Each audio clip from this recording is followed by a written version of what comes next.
It all started with a profile in Pitchfork Media, which led to a write-up in the Village Voice, and finally climaxed in a full band bio in the New York Times. These guys have been offered a movie deal, they've been offered television, commercials. They recently signed a 3-picture deal to provide the music for Wes Anderson and Sofia Coppola's films. What made Koala Flame different from all the other indie rock outfits that have been hyped to death by the media? No one had ever heard a note of this band's music. I'm Caleb Horton. I'm a reporter with Trident Sounds, a music journalism website based in LA. As a reporter, it's my job to be on top of all the hip new indie bands.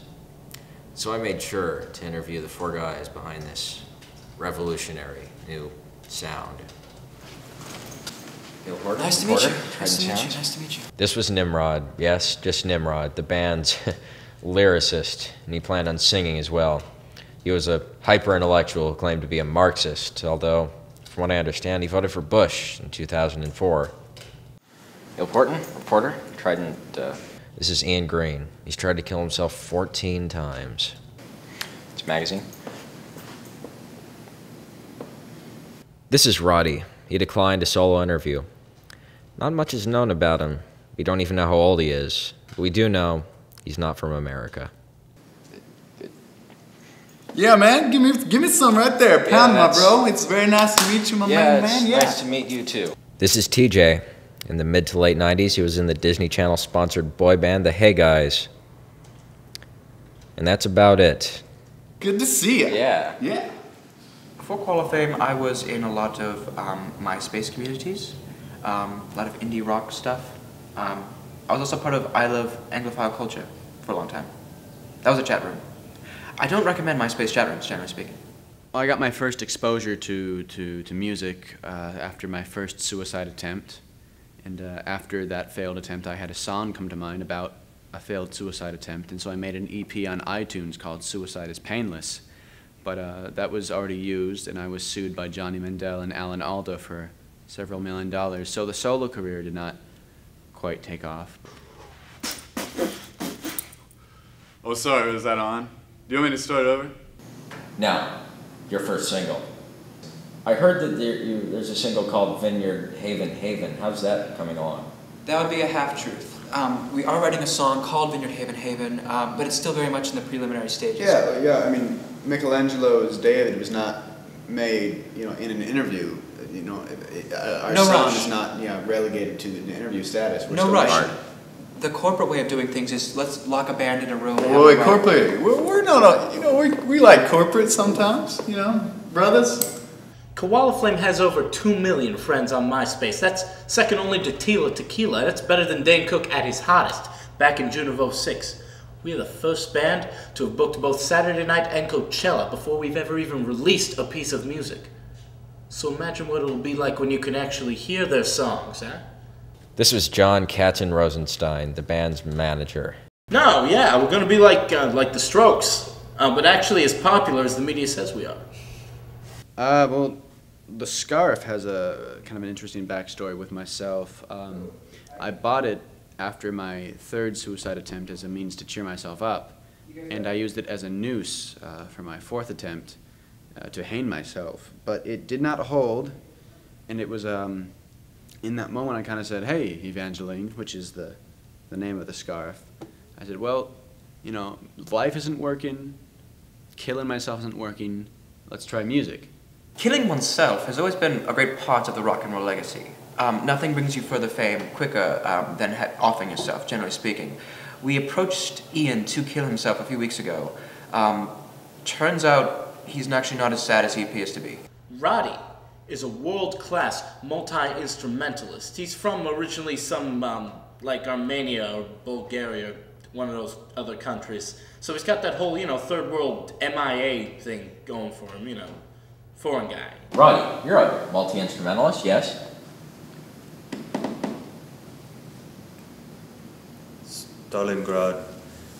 He doesn't really like to talk about his musical beginnings. We actually found him floating in the Atlantic Ocean, covered in blood. Half naked. Yeah, and we're all refugees here. We've all had our personal Stalingrads. Oh yeah, man. Like this one time I was on stage and my headphone fell out and the lip sync was going. I just had to come on. I just had to keep going, you know. Well, what can I say, you know? The 1990s were good to me. I had parties with Hanson, you know, and so that was always good. Oh yeah, well, Koala Flame found me. I'm sure they want me for my looks, of course. But they found me when I was with Hey Guy. I think they probably listened to my single, probably. It was Hey Hey Girl, Want Some of This.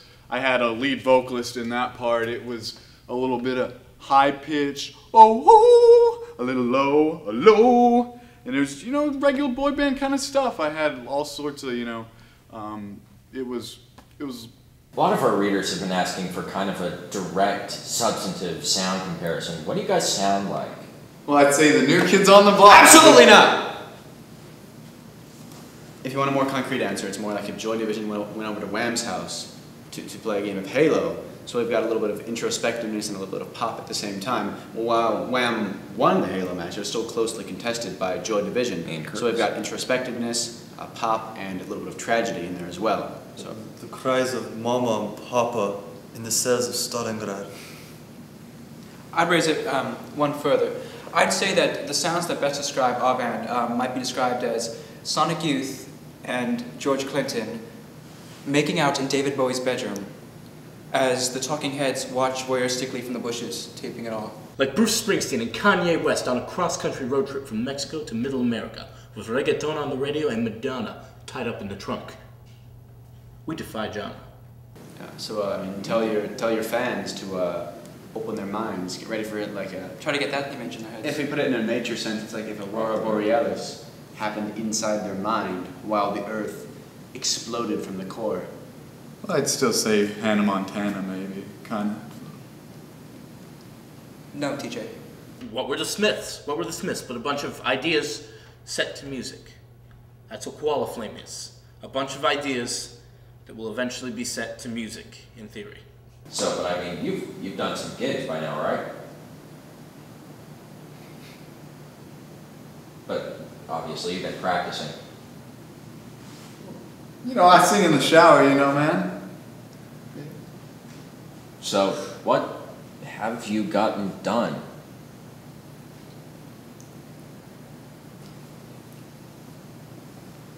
Do any of you play an instrument? Okay, define instrument. Let me say first that I dismiss the raucous notion of playing an instrument. An instrument could be anything. In today's world of iPods and Iraq wars, anything could possibly be an instrument. That could be a beat in a hip-hop song. I mean, we've heard weirder things on the radio. The idea of saying, well, Nimrod, do you play an instrument of any sort? And then because I don't play 3-chord guitar songs, saying I'm not a musician is stupid. I mean, walking along and hearing grass being cut, that's an instrument. And that's what I play sometimes. I'll just cut the lawn and record it and put it in a song.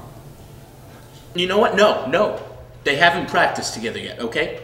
That's not what's important. They have been practicing instrumentally together. They have been practicing intellectually together. They've been talking to each other with the words and the bouncing ideas off of each other's heads from one to another. That's what's really important, isn't it? Yeah. I mean, did Led Zeppelin ever pick up their instruments before they went to their first concert? Probably, but that's why they're not Koala Flame. Well, it's been great talking to you gentlemen, and I wish you nothing but the best in your future careers. Yeah. We really appreciate it. Thank you so much. Thank you. It's been a great interview. So I said goodbye to the members of Koala Flame, knowing I was in the presence of some true creative masterminds with bright futures ahead of them. Sit down, sit down.